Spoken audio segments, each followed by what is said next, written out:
At my daughter's wedding, she coldly said, "Dad, you're not invited. Go away." Heartbroken, I quietly left. Yet within 2 hours, her perfect day collapsed into a nightmare, and justice, not revenge, was served. She learned a lesson she'll never forget, as my quiet dignity revealed the truth behind 25 years of sacrifice. What unfolded next shocked everyone. Hi everyone, I'm David, the storyteller on the Family Tales channel. Here, I'll share stories about love, conflicts, betrayal, and infidelity within American families. These stories offer a deep look into relationships and the challenges families face. Stay tuned and explore with me. If you love emotional stories and want to uncover the hidden secrets in families, don't forget to like, subscribe, and turn on notifications so you won't miss any of our videos. Imagine that I attended my daughter's wedding, to whom I had dedicated my entire life, and she stated icily, "I'm sorry, Dad, but you weren't invited. Leave." With my heart shattered by the deception, I silently departed. Her ideal wedding, however, became a nightmare in just 2 hours. Retaliation? No. Justice was served. Please subscribe to the channel and leave a comment, letting us know where you are listening before we go any further. With crystal fragments strewn across marble floors like fallen stars, the champagne glass fell from my grasp, each fragment mirroring the fear on my daughter's face. "Why have you come here, Dad?" Emily's voice broke through the tasteful wedding guests' conversation. As she took a step back, her bridal gown, which I had spent $12,000 on, rustled. "You were not expected to attend." Still clutching the gift box I had wrapped myself, I stood motionless in the grand ballroom entrance. Everywhere, there were white roses sent in from Ecuador, their scent mingling with judgment and pricey perfume. The rainbow patterns on the walls created by the above chandelier had cost me 3 months' worth of rental revenue. "It's your wedding day, my love. I did not intend for my voice to sound so little. I wanted to give you both congratulations." Beside her, Michael emerged with a tuxedo that was immaculately tailored and a winter-sharp smile. "I believe there has been a miscommunication, Mr. Clark." "What miscommunication?" I glanced between them, looking for the little girl who used to beg me to push her up on the swing set on Emily's face. Emily looked at the visitors who were observing us. Designer-dressed women whispered behind flutes of crystal champagne. Clearly listening to every word, men in $1,000 suits feigned not to gaze. She remarked, her voice tight with embarrassment, "This is a private family celebration. Only immediate family." The words were as cold as ice. That one statement condensed 28 years of bedtime tales, school plays, and dancing recitals. 28 years of prioritizing her happiness above my comfort and her education fund over my own retirement. "Emily, I paid for this wedding." The words were factual and solid. Each plate, each bloom. "The gown you're wearing," Michael said, his teeth clenched. "Class is not purchased with money, sir," Emily said in a whisper, avoiding eye contact. Michael's right. Money isn't the issue here. The goal is to blend in. The kind of people present are beyond your comprehension. I got it exactly. Their gatherings were closed to construction workers who built their homes. The guy had fulfilled his destiny by giving up everything to allow his daughter to marry into their world. Conversations had completely ceased around us. One of the photographers lowered his lens. Unaware of the drama playing out in their exquisite surroundings, the string quartet continued to perform. I understand. I placed the gift box between white blooms and unopened champagne flutes on an adjacent table. "I don't want to make you look bad. Don't make this more difficult than it has to be, Dad." I looked at her face, committing the features I'd kissed goodnight to memory for 18 years. The once green eyes of her mother are now as frigid as river stones. The smile that I had put on by working so hard now turned away from me. "You're right," I muttered. This isn't where I belong. It felt like a marathon walk to the exit. Marble and high-end heels clicked. Behind me, whispered chatter resumed. Someone gave a high fake chuckle. Against the spotless floor, my work boots, which had been polished for the event, seemed heavy. The fresh air outside felt liberating to my lungs. In front of me was a parking lot full with expensive cars that I could never buy. My pickup vehicle was in its proper place in their universe, sitting lonesomely in the distant corner. Despite everything, my fingers remained firm as I reached for my phone. I had learned patience over the course of 25 years of starting a business from scratch. I had learned the true meaning of loyalty after 25 years of loving an unappreciative daughter. My lawyer's missed calls regarding a property issue were displayed on the screen. A other number that I hadn't phoned in months but now urgently needed was the one I found by scrolling past them. I kept my thumb on the name of the contact. First National Bank, Services for Businesses. My daughter was celebrating her new life without me in that ballroom. I was going to start my without her outside. Before anyone picked up, the phone rang once. Behind me, heavy doors closed with the finality of a vault. With each stride more purposeful than the last, I walked over asphalt toward my truck as the wedding music faded to whispers. Like everything else I'd given them, the gift box was left on their table. The smell of impending rain was wafted by the March breeze.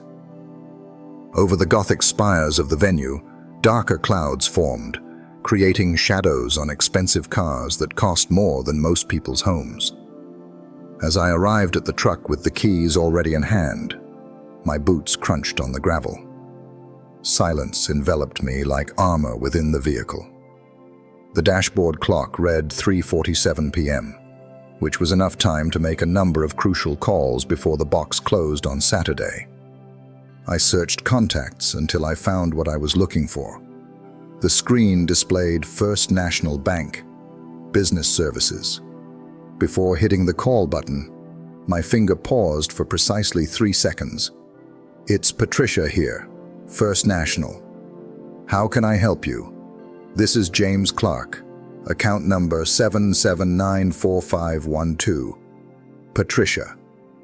I have to start stopping payments on a number of approved transactions." "Mr. Clark, of course. Allow me to access your account. Could you confirm your mother's maiden name and social security number?" "Standard practice." As I gave the information, I observed visitors coming through the front door of the facility. None of them knew what was going to happen. Men fiddling with pricey cufflinks, women in silk skirts. "Thank you. I can see a number of significant trades from today." "Specifically, which ones?" "All fees associated with the wedding, including venue rental, catering deposit, floral design, photography, and music services." I uttered each item as if it were inventory. "Immediate implementation is required. These are substantial sums, sir." "Are you sure you'll halt all payments?" "Absolutely sure. The situation has changed recently." The pause was filled with keyboard clicks. "For transactions above $10,000, authorization codes will be required." I memorized the codes and recited them. I had learned to memorize every crucial number, every contract detail, and every payment authorization from my 25 years of operating a construction company. Stop payments have been implemented. Numbers for confirmation are being created. What else is there? That takes care of the banking aspect. Patricia, thank you. The best caterer in Spokane was called next. Emily had insisted on using them despite their exorbitant costs. Catering for elegant events. It's Marcus, James Clark here. Marcus. Regarding the Anderson wedding reception that is currently taking place, I'm calling. Yes, Mr. Clark, I see. Everything is going pretty well. The appetizers are a hit with the guests. Regretfully, there has been a financial issue. The authorization for payment has been withdrawn. You should safeguard the leftover food service and your equipment." There was silence between us.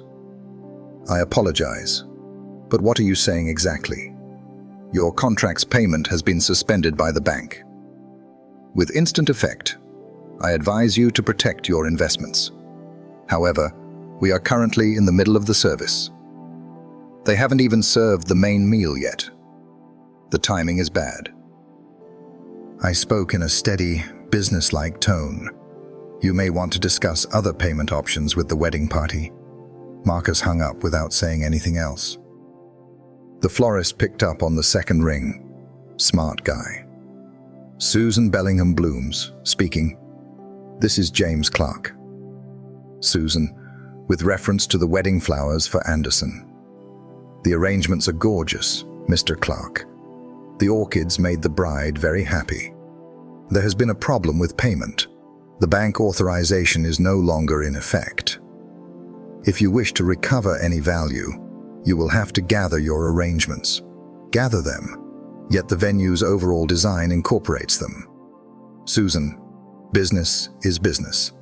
I advise you to act fast." There were 3 additional calls: the string quartet, photography, and even the linen rental business. The pattern was the same in every conversation. Professionalism at first, followed by mounting panic and hasty disconnections as sellers frantically tried to defend themselves. When the last call finished, my phone indicated 4:15 p.m. I saw a white catering vehicle arrive at the venue's service entrance via the windshield. Marcus is probably here to salvage what he can. Emily was presumably still welcoming guests inside the ballroom, blissfully oblivious to the fact that her ideal wedding was going to turn into a costly lesson. Michael, sure of his superiority over ordinary construction workers, was probably talking business with his father's pals. Neither of them realized the whole consequence of their actions today. I turned on the car and left the parking lot, carefully passing the front door of the venue. I could see the reception in progress through the huge windows. All of it is about to change. Exquisite people walking over gleaming floors, crystal glasses raised in toasts. There was a buzzing call on my phone. On the screen was Emily's number. I allowed it to ring. When the first truck came, the dashboard clock read 4:20 p.m. With Susan at the helm and 2 assistants riding shotgun, Bellingham Blooms painted a sophisticated script across white panels. With business-like efficiency, they parked in empty, unloaded containers next to the service entrance. I was able to observe the cocktail reception in progress through the windows of the venue. As guests gathered around Emily's imported orchids, crystal glasses caught the light from the chandelier. Michael made a broad gesture toward a group of individuals dressed in pricey clothes, most likely to describe his most recent business endeavor. The florist team entered through side doors, but neither the bride nor the groom saw them. A constant stream of family members congratulated Emily as she stood close to the main entrance, glowing in $12,000 worth of silk and pearls. Bright and carefree, her laugh reverberated throughout the ballroom. Soon enough, the sound would shift. Susan showed up with 2 big plastic containers in the doorway of the ballroom. Her assistants flanked the smaller exhibits as she moved straight toward the large altar decoration. As the crew began removing the centerpiece, guests started to turn, confusion taking the place of joy. "I'm sorry." Emily came over to Susan with the well-practiced smile of someone used to supervising employees. "We are now in the midst of the reception. You can put off anything you need." Susan stood up tall, a bunch of white orchids in her hands. "I am Susan from Bellingham Blooms, ma'am. 40 minutes ago, the payment authorization for these agreements was terminated. I have to get our property back." Emily's smile came and went. "That isn't feasible. Weeks ago, everything was paid for. James Clark, the account holder, got in touch with us immediately. Every payment has been halted." Susan proceeded to remove flowers with a detached professionalism. "I am authorized in writing to pick up our arrangements." Emily's face lost its color. The guests had completely ceased talking around them. Michael walked quickly across the room, his face changing from bewildered to irate. "What is going on here?" He spoke with the authority of someone who was not used to being interrogated. "Payment problems, sir. We are gathering unpaid goods." Susan's helper started putting protective plastic on the altar arrangement. "This is totally inappropriate." A scarlet flush came over Michael's cheeks. "Get your boss on the phone right away. Our contract explicitly specifies that cancelled payments nullify our service responsibilities, and I am the manager." Susan gave her helpers a nod, and they started gathering table decorations as the guests stared in disbelief. Susan and her crew were still removing things methodically when Elegant Affairs Catering Vaughan drove up outside. Marcus came out with 3 employees, their expressions solemn and determined. This time, without any effort at judgment, they went through the main doors. Emily's flawless poise broke like fine china as she watched the orchids vanish into containers. Something must be wrong. My dad refused to. He was unable to. "We must stop serving food right away, ma'am." Marcus came over holding a clipboard.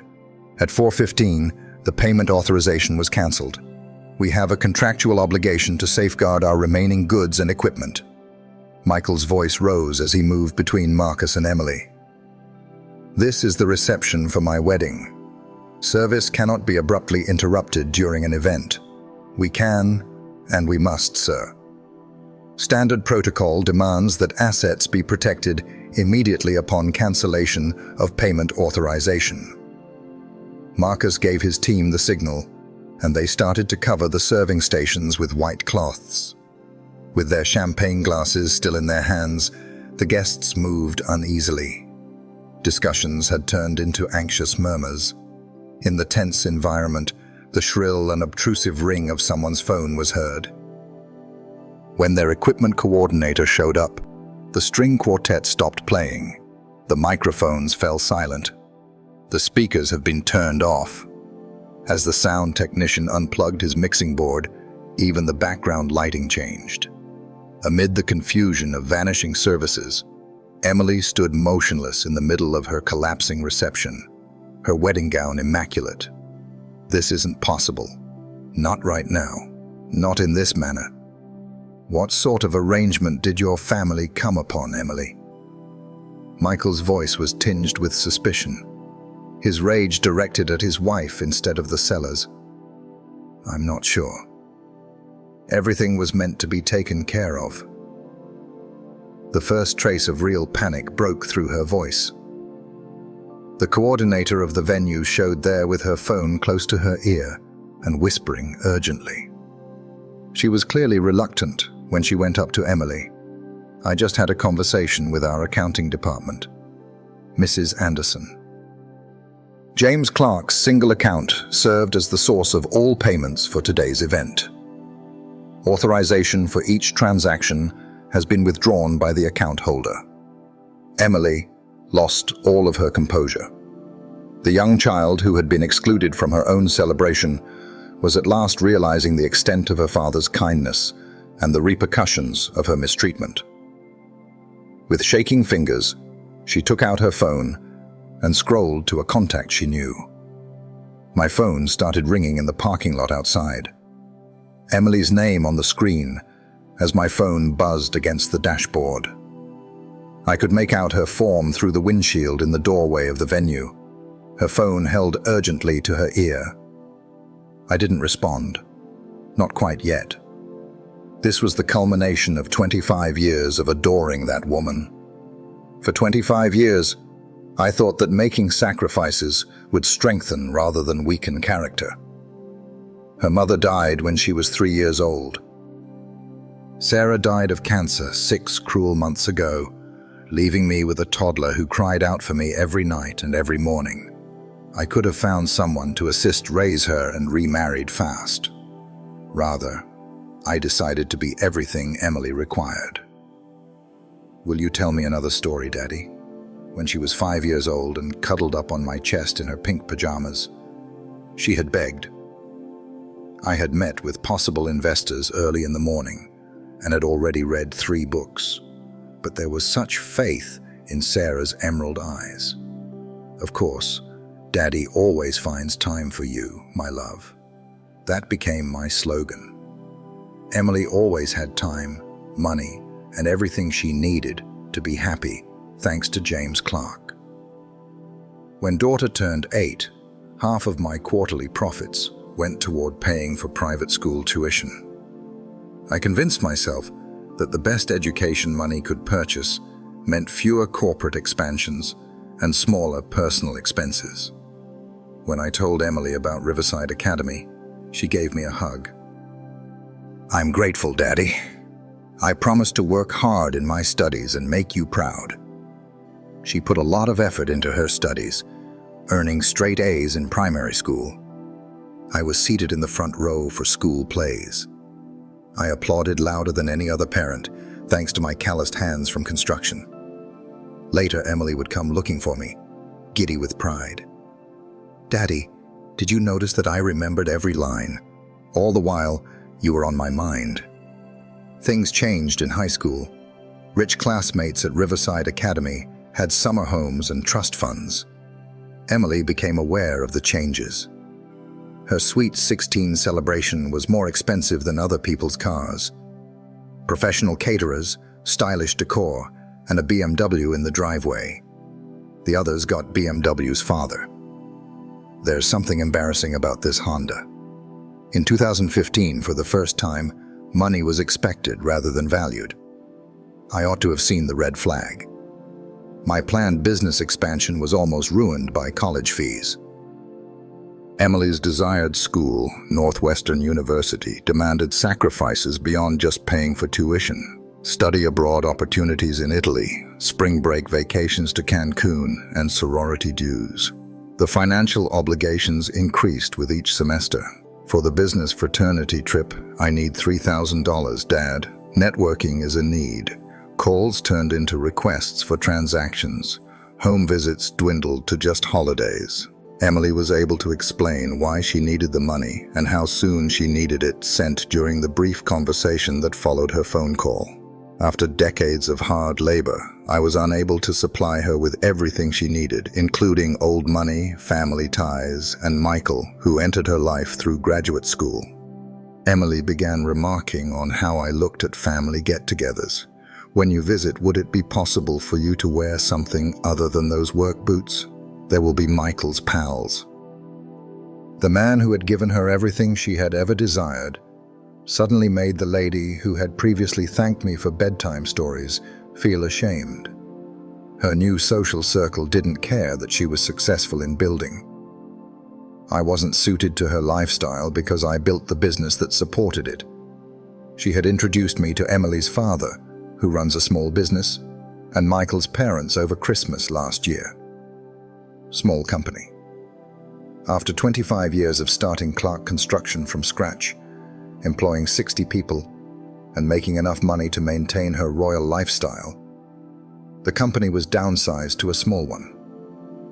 We have to discuss how to pay for the wedding, Dad. The ceremony is subject to specific expectations from Michael's family.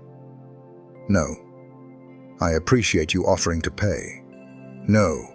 Your assistance would be greatly appreciated. Just expectations, as though my entire life's effort was done only to satisfy her social demands. The sessions for wedding preparation resembled commercial conversations. The spreadsheets were brought by Emily. Michael shared his thoughts on cost-effectiveness. Neither recognized that each line item was the result of months of my work. Ecuadorian flowers were imported. Champagne that was more expensive per bottle than my employees were paid each day. A dress that's worth more than the rent for most individuals each month. Dad, this has nothing to do with money. Quality is the key. Quality is known in Michael's family. My money purchased quality. But my presence took a back seat. I was too common to attend their dream wedding because of the very success that made it possible. Once more, my phone buzzed. In 5 minutes, Emily made 3 attempts. I could see her pacing through the windows of the arena. The wedding gown trailed after her like a surrender flag. This moment was the result of 25 years of dedication. It was a desperate woman who suddenly realized what she had lost. Not a thankful daughter honoring her father's kindness. It was the ideal irony. She would now learn the true meaning of the love that had pampered her. I grabbed the phone. It's time to respond. As I pulled out of the parking lot, the engine hummed softly. In my rearview mirror, Emily's desperate silhouette is getting smaller. For the 5th time in 10 minutes, her phone called me, shining brightly in the encroaching dusk. Every ring felt controlled and purposeful. It was my time, not hers. Traffic in Spokane on a Saturday night made the commute home take 20 minutes. I saw Emily's name light up on my phone for 20 minutes, more desperate than the last call. She left 4 voicemails by the time I got to my driveway. I sat in my garage and listened to them, with the garage door closing behind me like a curtain closing on the first play of the day. I turned off the engine. First voicemail. There's a problem with the payments, Dad. A mistake has been made. Give me a call back right now. Second voicemail. This is no longer amusing. Everything is being taken by the sellers. People are looking at each other. Give me a call back. Voicemail. 3. I don't comprehend what's going on, please, Dad. I am unable to respond to the questions posed by Michael's relatives. 4. Voicemail. Her voice broke. You are necessary to me. Pick up, please. Please. As I completed the 4th message, the phone rang once again. Emily's name and a picture from her college graduation were displayed on the screen. The last time she gave me a hug without first requesting payment. On the 5th ring, I responded. Hi there, Emily. At last, Dad. What have you done? How could you ruin my nuptials?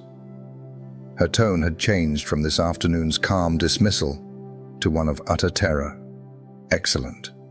Panic was consciousness. The first step to comprehending was awareness.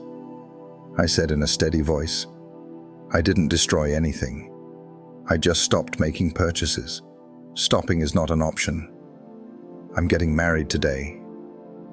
There are 60 individuals here who want to know why dinner service has ceased and why the flowers have disappeared. From whence are you calling? The lodging facility. We were forced to. According to the venue coordinator, we must pay the invoices before we are allowed to remain. They had so been ordered to depart. That accounted for the echo in her voice and the lack of background wedding music. I want you to pay close attention, Emily. How recently have you expressed gratitude to me for anything? What? Lectures are not for this time, Dad.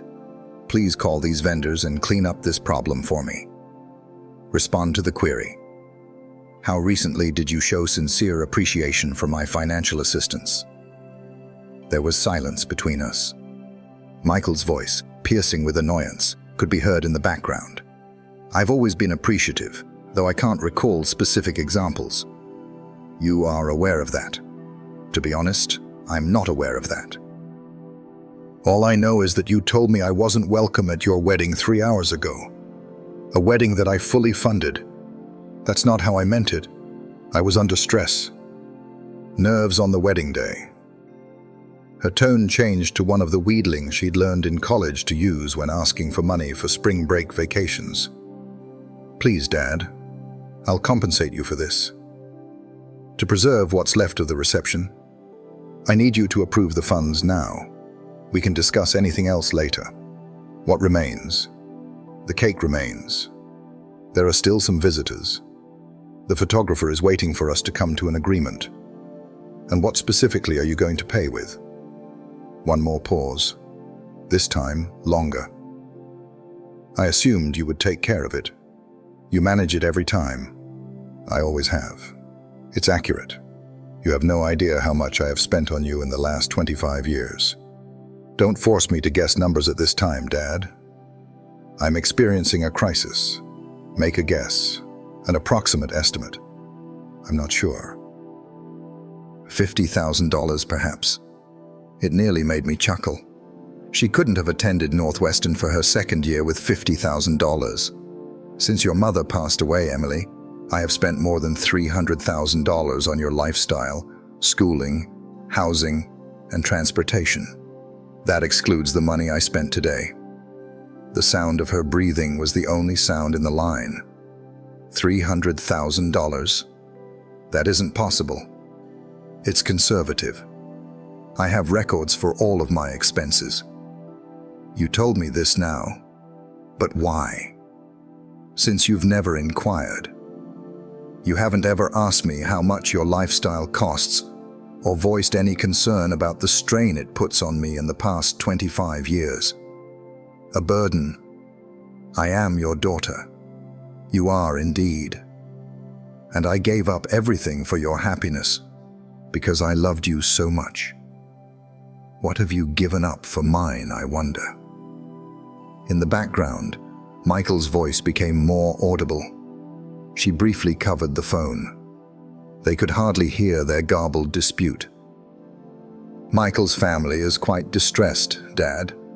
They are inquiring about our financial situation. They want to know how this will be paid for. You and your hubby should discuss that. However, I don't have that much money. I don't, you know. Then maybe you need to learn how to earn it. The ensuing quiet continued for over 30 seconds. What are you looking for from me? You disregarded the man who made your entire lifestyle possible this afternoon, and I want you to realize what you threw away.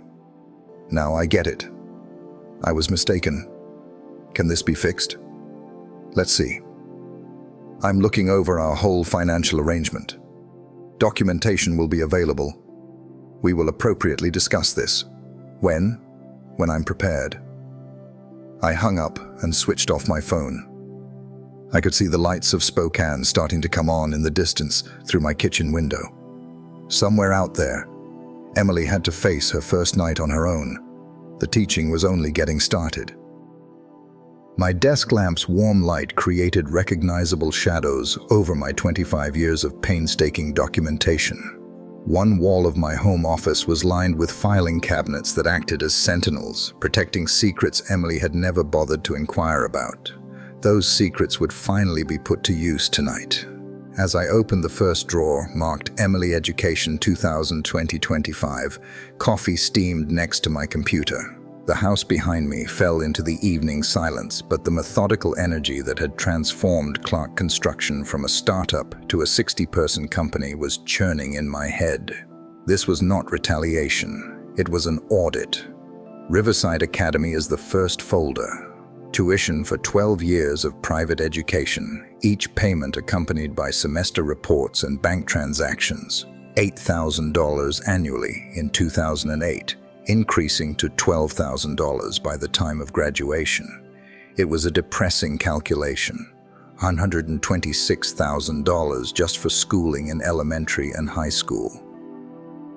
With my fingers sliding naturally across the keyboard, I made a spreadsheet, running total, category, amount, description, date, and column headers. 25 years of fatherhood condensed into statistics and equations. The next folder was from Northwestern University, which was thicker than the others and filled to overflowing with agreements for meal plans, dorms, study abroad expenses, and tuition alone. For 4 years, $52,000 yearly.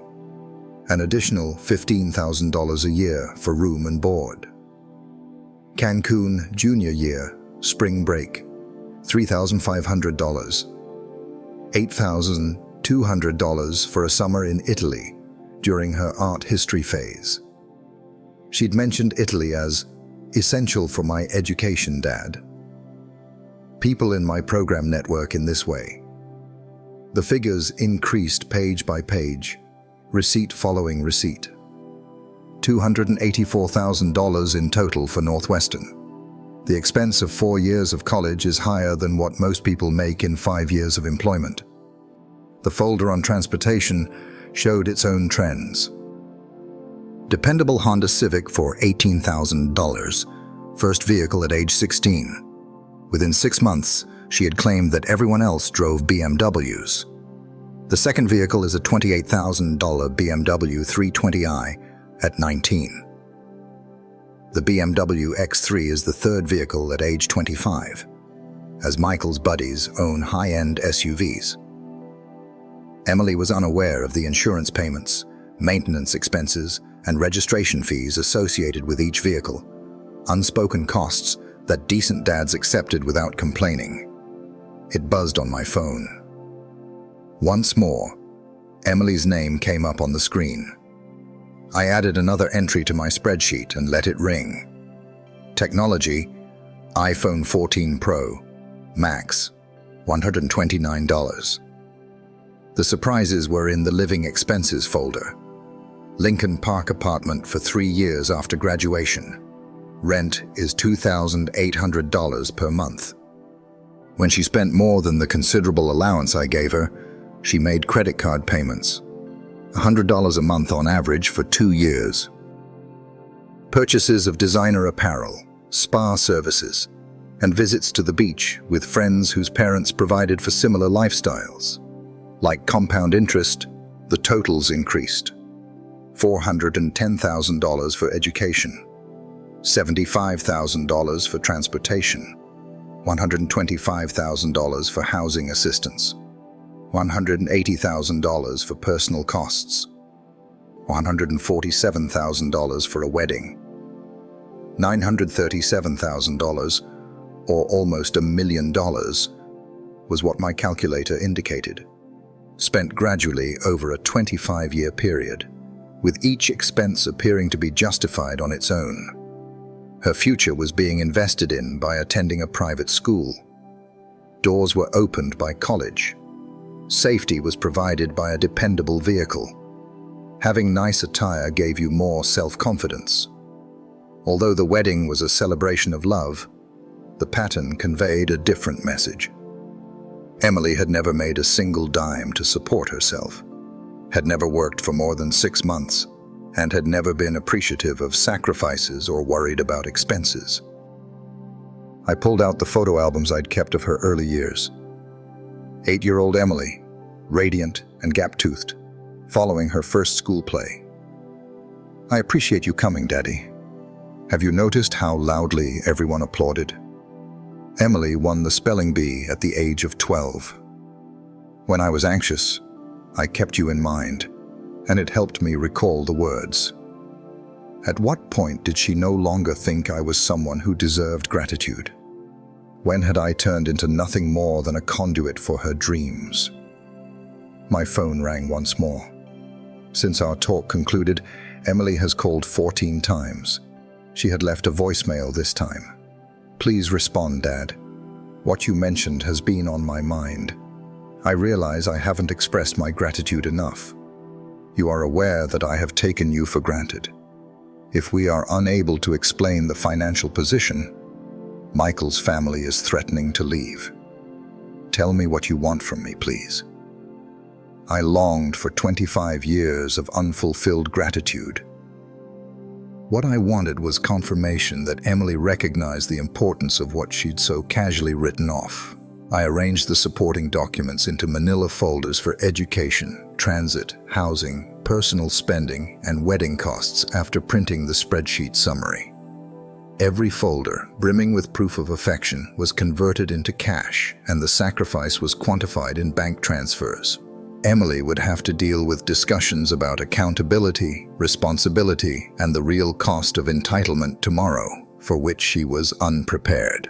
The purpose of tonight was to prepare. Like evidence in a court case, the documents strewn all over my desk. Support in the amount of about $1 million was given without hesitation, gratitude, or recognition. Emily had treated her donor like a hired servant and lived like a king or queen. Something was going to alter with that arrangement. Emily's name buzzed on my phone again. I grabbed it, then put it down. Not quite yet. Let her know what it was like to be powerless. Allow her to experience the anxiety of relying on money without assurances. In the morning, the instruction would resume. The fresh March air and the clarity that comes from careful planning arrived on Sunday morning.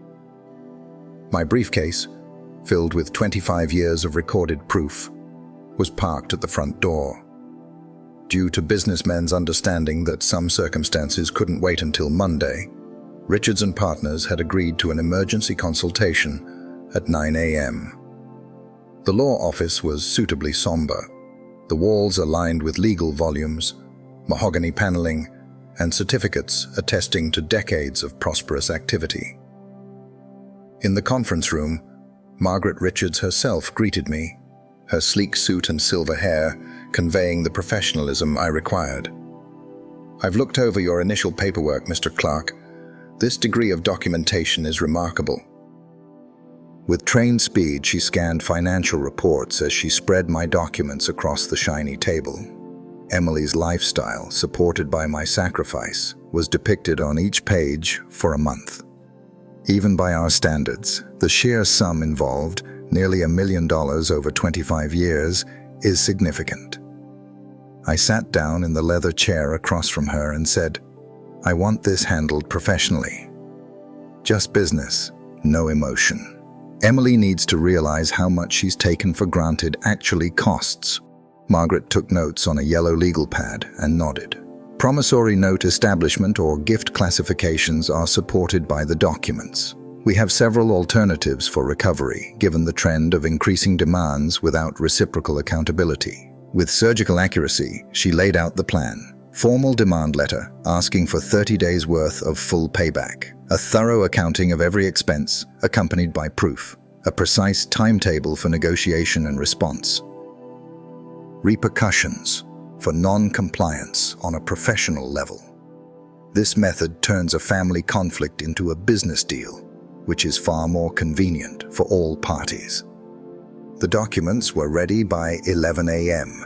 Serious connotations, formal phrasing, and official letterhead. The demand was straightforward. Payback $937,000 within 30 days, or face legal action. This afternoon, a courier will deliver it. To create an official record of receipt, a signature is required. I drove home with copies of everything, feeling both happy and sad that such steps were required. Emily's years of entitlement had led to this predicament. I was just giving her the punishments she had never experienced. The courier service confirmed delivery to room 1247 of the Spokane Grand Hotel at precisely 2:15 p.m., receipt signed by Emily Clark Anderson. The official procedure had started. When the hotel desk contacted regarding a legal delivery, I could only image Emily's bewilderment because she thought it was vendor-related material. As the responsible spouse, Michael took command, broke the official seal with his usual haughtiness, and then read, slowly, "Understanding is emerging." Emily's name kept showing on my screen as the phone began to ring at 2:47 p.m. Every call went to voicemail, and each message grew more urgent. First message: "What's this legal document, Dad? There's no way this is serious." Second message: $900,000. That isn't feasible. You didn't claim that they were loans. Third message: "Give me a call back, please. I am unable to respond to the questions posed by Michael's relatives." Message number 4. Her voice cracked. How things went so wrong so quickly is beyond me. Emily and Michael were learning what it meant to be held accountable by the law at the Grand Hotel. Gifts from the previous 25 years were now considered recoverable debt. Their financial dependence was now measured, recorded, and subject to procedures for collection. The opening act had been the wedding fiasco. The primary performance was this one. Margaret had given a thorough explanation of the procedure. Recovery of civil debt is done according to specified protocols. For them to react appropriately, legal counsel will be required. For a debt they are unable to pay, that requires money they do not have. Emily's frantic calls continued through the afternoon. Each of the 8 voicemails and 15 missed calls provided a deeper understanding of her powerlessness. The woman who had thrown me out of her wedding was starting to realize what she had thrown out. It was the ideal irony. For 25 years, Emily had taken my financial assistance for granted. She now had 30 days to pay it all back, and failing would have career repercussions. Once more, my phone buzzed. Emily's 16th call. I chose to respond this time. "Please, Dad, let's have a reasonable conversation about this." Emily's voice broke over the phone speaker, yesterday's panic giving way to tiredness. There is no way this legal document could be authentic. I took a seat in my kitchen chair and sipped my coffee. Through the window, Spokane's Sunday afternoon seemed serene. Children riding bicycles, families walking pets. Normal lives are being led by normal individuals. Emily, the document, and the 30 days you have to reply are entirely authentic. But $900,000? That isn't feasible. None of it was ever described as a loan by you. You just assumed it was a gift, even though I never stated it was. The sound of someone pacing, the rustle of paper, and Michael's frustrated voice could all be heard in the background. "I need to understand something, Emily," I continued, maintaining a calm voice. "Who specifically are you going to call for assistance in this matter?" There was silence between us. "Next to my loved ones, friends, and those who are important to me. You still have 29 days left, I see. You should start making those calls, in my opinion." I put the phone on silent and stopped the call. I already knew that over $1 million in debt would show Emily who was eager to lend a hand and who would politely refuse. Let her learn this. Throughout the afternoon, the phone kept lighting up, Emily's name flashing on the screen and then going out again like a distress signal. I failed to answer every call and listen to every voicemail. The calls had ceased by dusk. There was a strange type of silence on Monday morning. There was silence. No frantic voicemails. No frantic messages from Emily. We were starting construction on a new office building, so I took a car to the site. My ability to think clearly has always been enhanced by physical labor. The sound of machines, the smell of fresh earth, the gratification of making something substantial and permanent. Around 10 in the morning, Dave, my foreman, came over. "You look different now, boss. Is everything all right?" As I saw the excavator remove foundation space, I remarked, "Family situation. Making difficult choices for the benefit of others is sometimes necessary. Kids, that kind of thing." It buzzed on my phone. Emily sent a text message. "I've been reaching out to friends and family, Dad. The number astounds everyone. Give me a call, please." I didn't reply and erased the note. An hour later, there was another SMS. "Aunt Margaret claims she is unable to participate. She believes that I should become more responsible. Even so, what does that mean?" Then another. "Sarah has stopped returning my calls. Lisa wants to know why I never had a job. I'm being treated as though I did something wrong." Through the afternoon, Emily received more and more texts, each of which exposed her increasing loneliness. The topic made her college buddy uneasy. The financial information shocked her sorority sisters. Such sums were beyond the means of her few surviving pals. Michael was struggling on his own. Apparently, his mother had called 3 times to demand answers. In order to discuss reputation management, his father requested a family gathering. Concerning financial disclosure before to marriage, his brother was posing pointed questions. The pattern became evident by Tuesday. With almost $1 million in debt, Emily's support system was breaking down. When she needed money, the people who had delighted in her lavish, amusing, and costly gifts were abruptly unavailable. The message on Wednesday was different. "Dad, Michael is under pressure from his family to think about getting an annulment. They believe that financial fraud was the foundation of our marriage. Give me a call so we can resolve this." I nearly grinned. Apparently, Michael's family had a quicker sense of reality than their son had. The message on Thursday was shorter. "No one will assist. Everybody has an excuse. Michael hardly talks to me anymore. In order to safeguard his assets, his parents want him to consult a lawyer." How everything changed so quickly is beyond me. There are 25 days left. Emily was discovering the true meaning of financial freedom at a time when she had never acquired the necessary skills. Everything was going according to plan with the education. The quiet on Friday morning felt strange. Emily didn't text. No frantic voicemails. There was just a strange silence that caused me to double-check my phone to be sure it was functioning correctly. The assault started. Monday. Around 9 in the morning, my assistant Rachel knocked on my office door with a printed email in her hand and a look of clear concern on her face. "I got this question from the Spokane Business Journal, Mr. Clark. They want to know if family issues are interfering with your business." The email was read twice by me. Professional language, covering pointed inquiries regarding my stability and handling of family members. There had been a caller.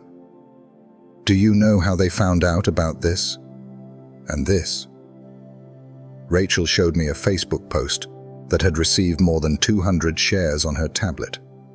Emily's stunning and radiant wedding photo, followed by heartfelt statement detailing a cruel father who had ruined her perfect day and was now requesting unaffordable reparations. I was portrayed in the post as an unstable man who was retaliating against his daughter for alleged slights. Shock and sympathy were expressed in hundreds of responses.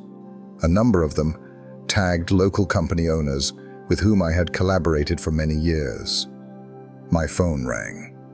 Bob Martinez, a 20-year business partner from Martinez Concrete. "James, there are some alarming things on the internet.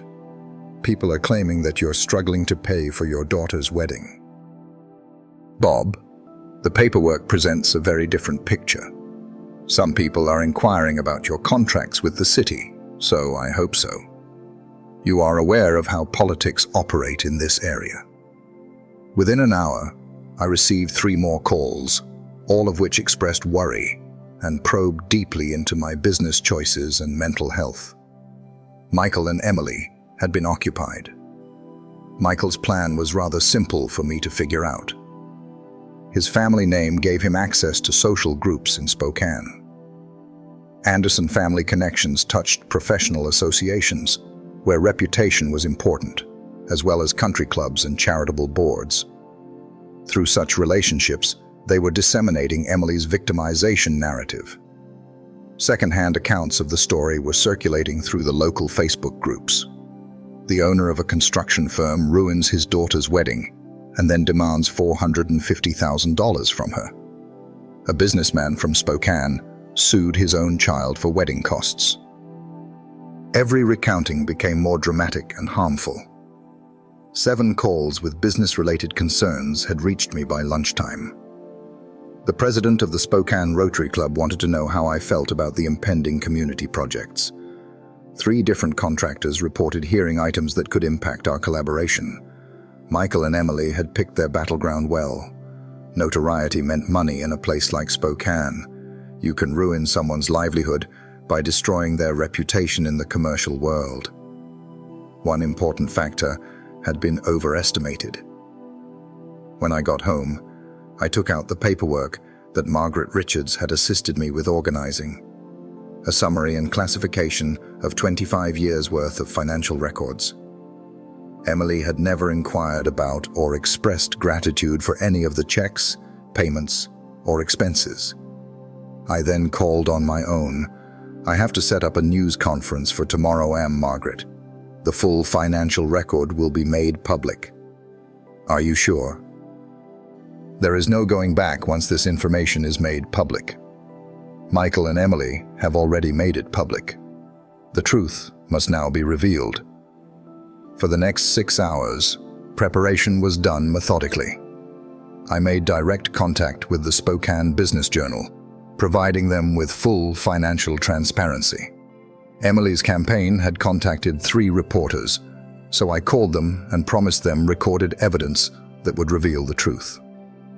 Most significantly, I reached out to 25 years' worth of business partners, civic leaders, and professional acquaintances who had witnessed my decades-long commitment to family and business, as well as my creation of Clark Construction from nothing.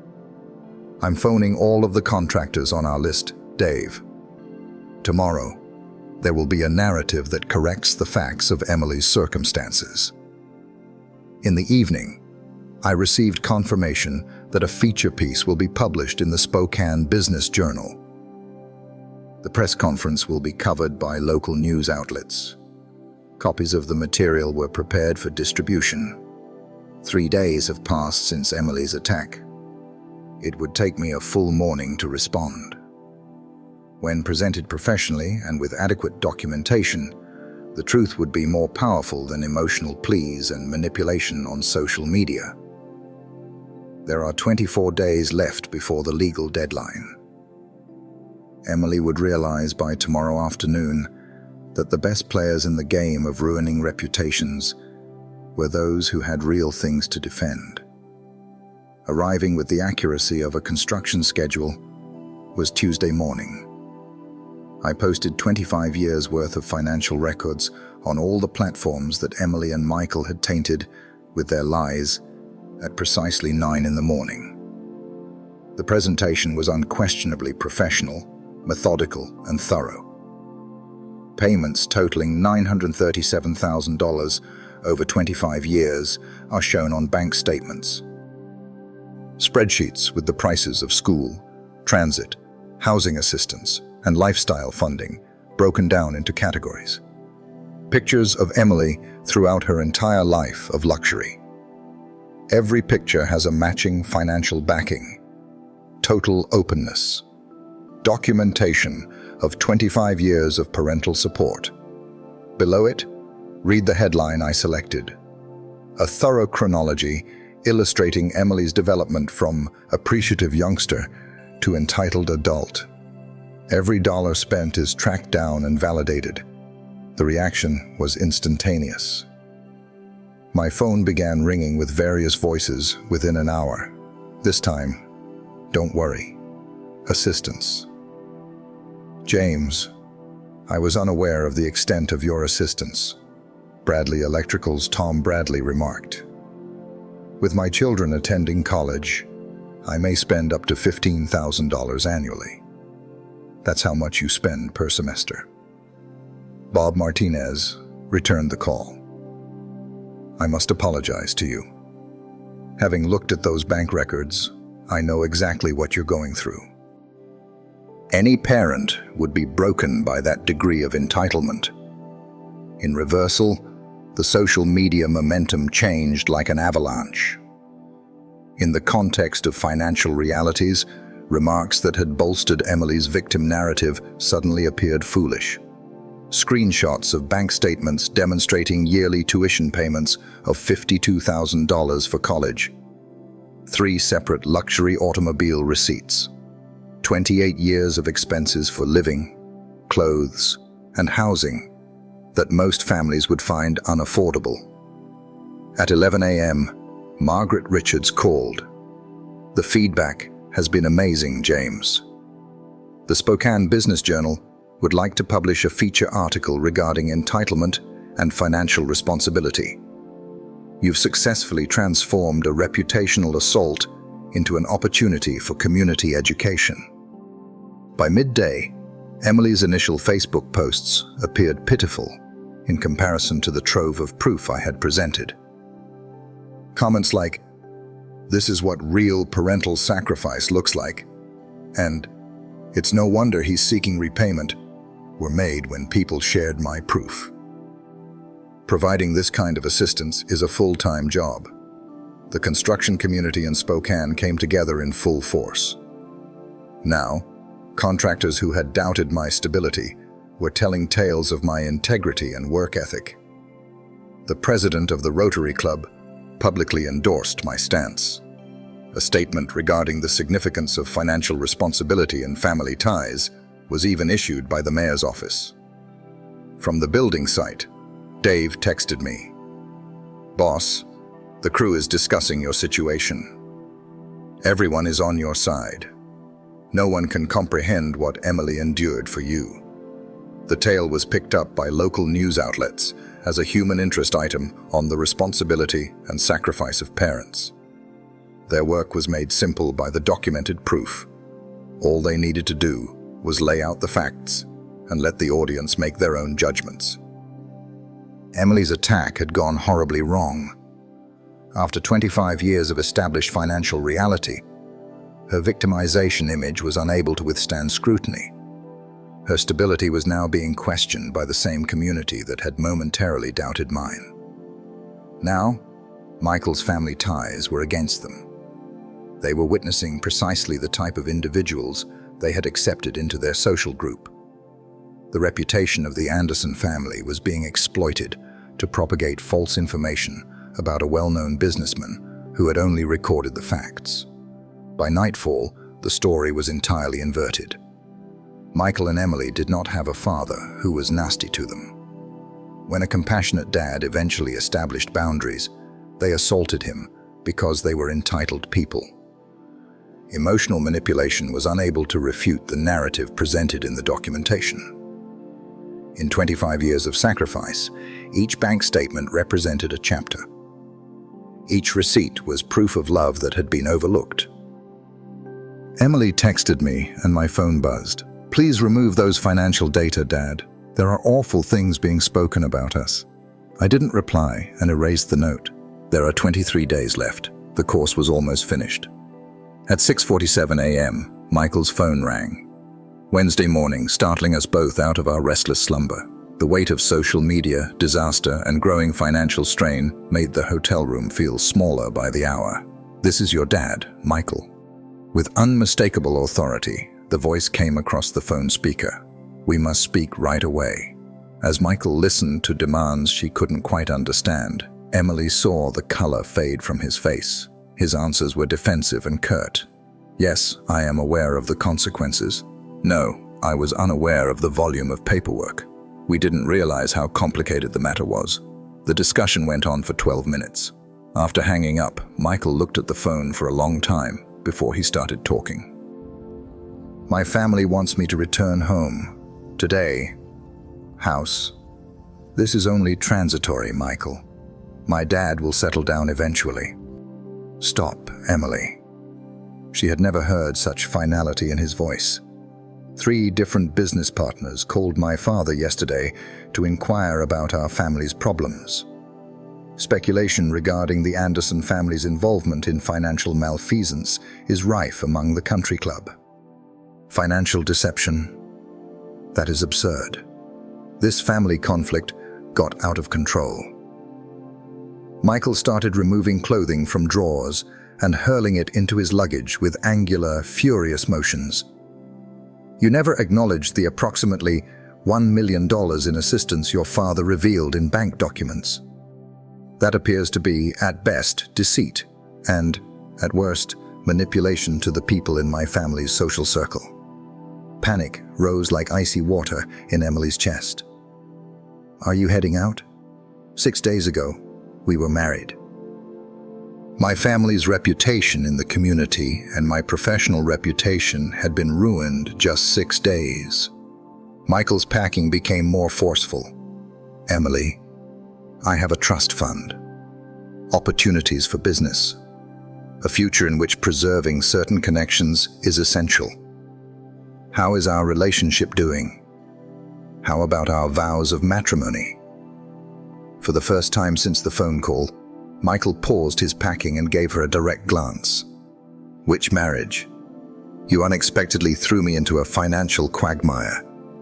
You don't have the money to reimburse your father, who is requesting nearly $1 million. I should shield myself from possible culpability, according to my family lawyer.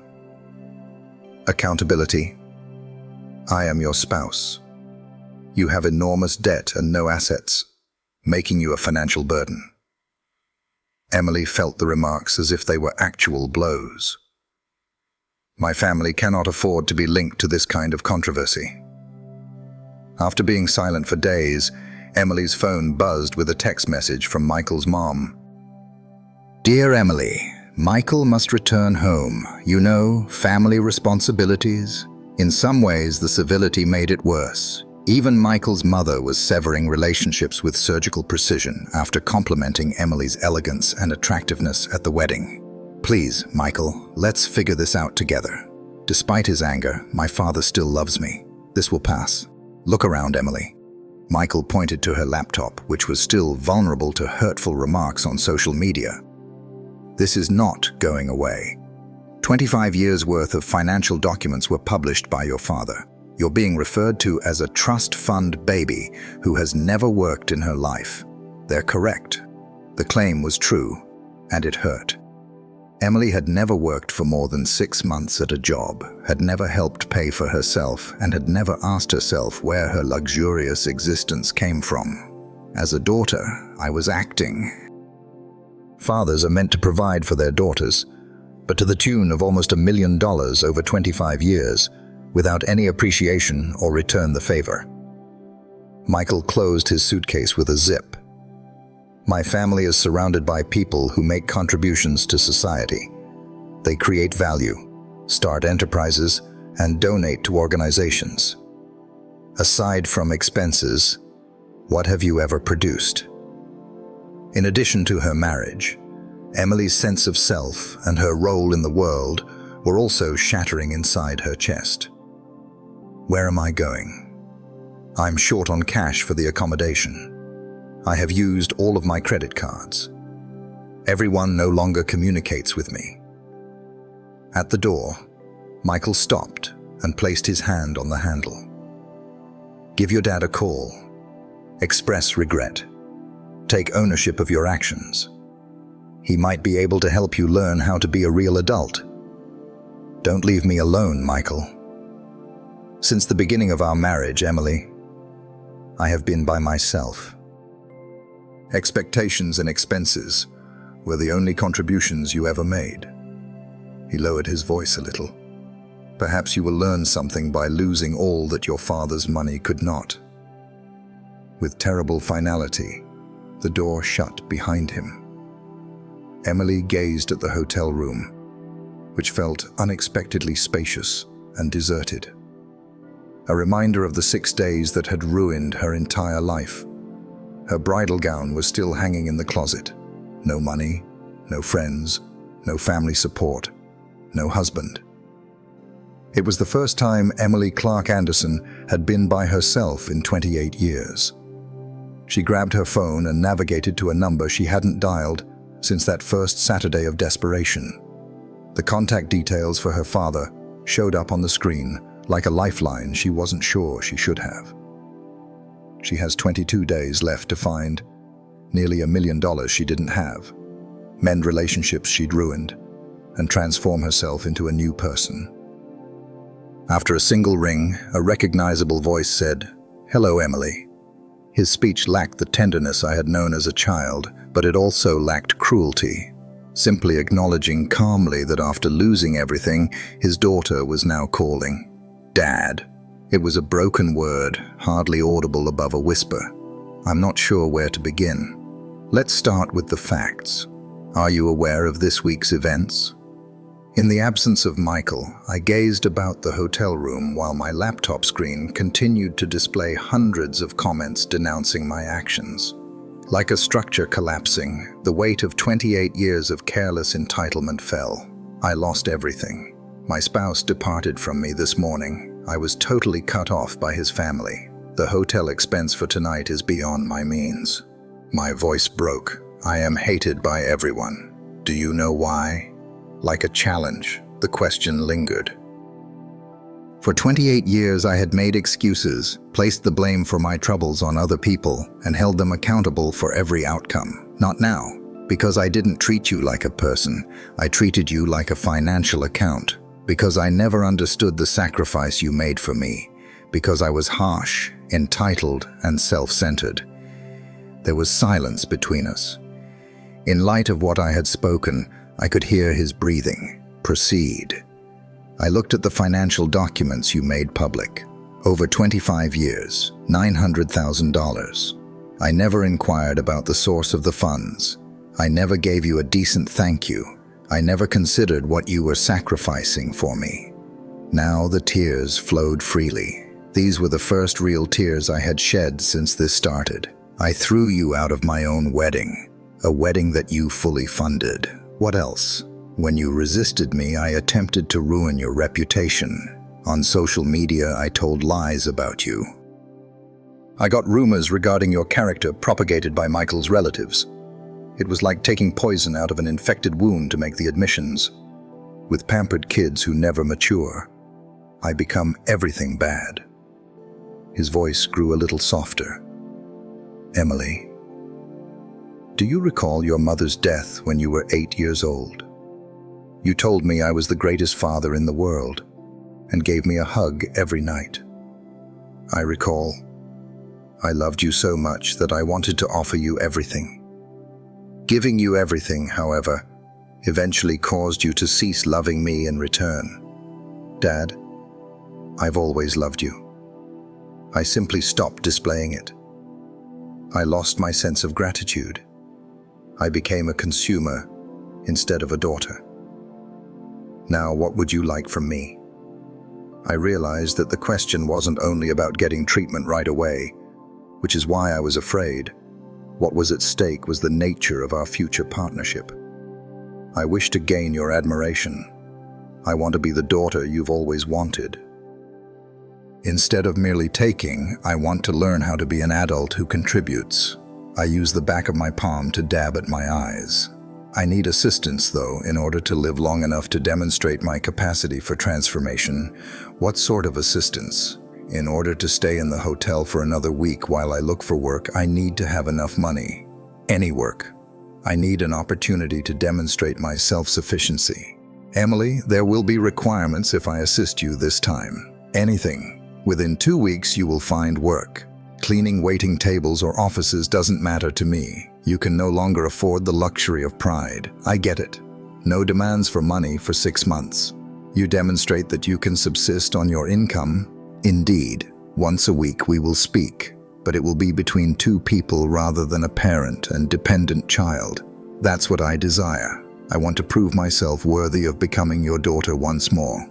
I'll deposit $1,000 into your account, Emily. That includes basic groceries and this hotel for a week. You're on your own after that. Thank you, Dad. You're right. I know I don't deserve it. Even at age 28, everyone deserves the opportunity to mature, even if you don't deserve it. There was hope and sternness in his words. I have always adored you, Emily. I now want to test if I can also show you respect. I will not disappoint you, never again. Let's see. I adore you, my love. For the first time in a week, I felt something other than hopelessness as the call came to an end. Not so much relief as potential. The opportunity to develop into a respected individual. 21 days to demonstrate my ability to change. A lifetime to recoup what I had wasted. I turned on my laptop and began looking for work in Spokane. To someone who had never actually worked, every entry-level job appeared daunting, but intimidating was better than impossible. I was going to earn something myself for the first time in my life. At last, the schooling was starting. If you enjoyed this story, please leave a comment with your thoughts, like this video, and subscribe to the channel. Click the box on the left to hear the next story. I appreciate you watching. That's it for today's story. If you found it moving, don't forget to share the video with your friends and family. I'd love to hear your thoughts, so leave a comment below. Be sure to like, subscribe, and turn on notifications so you never miss another story. Thanks for watching, and I'll see you in the next video. Have a great day.